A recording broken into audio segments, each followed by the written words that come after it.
अनपढ़ माँ। दोस्तों, आज के इस पोस्ट में हम आपसे अनपढ़ माँ और बेटे की स्टोरी शेयर करने वाले हैं, तो पोस्ट को पूरा जरूर पढ़ें। एक मध्यम वर्गीय परिवार के एक लड़के ने 10वीं की परीक्षा में 90% अंक प्राप्त किए। पिता ने मार्कशीट देखकर खुशी खुशी अपनी बीवी से कहा कि बना लीजिए मीठा दलिया, स्कूल की परीक्षा में आपके लाडले को 90% अंक मिले हैं। माँ किचन से दौड़ती हुई आई और खुशी खुशी बोली, मुझे भी दिखाए, मुझे भी मेरे लाल का रिजल्ट देखना है। उसी बीच लड़का फटाक से बोला, बाबा उसे रिजल्ट कहाँ दिखा रहे हैं, क्या वह पढ़ लिख सकती है, वो तो अनपढ़ है। श्रुपूर्ण भरी आंखों को पल्लू से पूछती हुई माँ दलिया बनाने चली गई। ये सब पिता ने देखा और कहा, हाँ बेटा, तूने बिल्कुल सही कहा। जब हमारी शादी हुई तो 3 महीने के अंदर ही तुम्हारी माँ गर्भवती हो गई।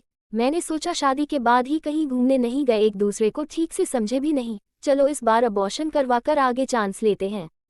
लेकिन तुम्हारी माँ ने जोर देकर कहा, नहीं, घूमना फिरना और आपस में समझना, यह सब कुछ बाद में। फिर तेरा जन्म हुआ। वो अनपढ़ थी ना। जब तू गर्भ में था तो उसे दूध बिल्कुल पसंद नहीं था। उसने तुझे स्वस्थ बनाने के लिए हर दिन 9 महीने तक दूध पिलाया, क्योंकि वो अनपढ़ थी ना। तुझे सुबह 7 बजे स्कूल जाना रहता था, इसलिए सुबह 5 बजे उठकर तेरा मनपसंद नाश्ता और डिब्बा बनाती थी, क्योंकि वो अनपढ़ थी ना। जब तुम रात में पढ़ते पढ़ते सो जाते थे तो वह आकर तुम्हारी कॉपी और किताब बस्ते में भरकर तुम्हें बिस्तर पर सुलाती थी और उसके बाद ही सोती थी, और रात में बार बार जागकर तुम्हें ओढ़नी से ढकती थी, क्योंकि वो अनपढ़ थी ना।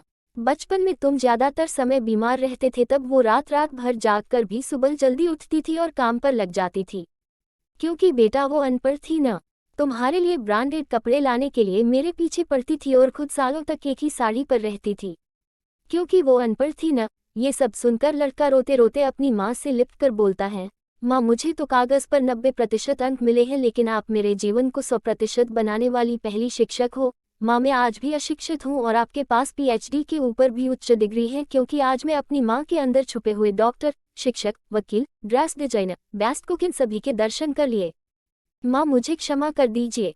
बेटा, जो आपकी नज़र में पढ़े लिखे लोग हैं ना, वो सब पहले अपना स्वार्थ और मतलब देखते हैं, लेकिन आपकी माँ ने आज तक कभी नहीं देखा, क्योंकि अनपढ़ है न वो खाना बनाकर और हमें परोसकर कभी कभी खुद खाना ही भूल जाती है।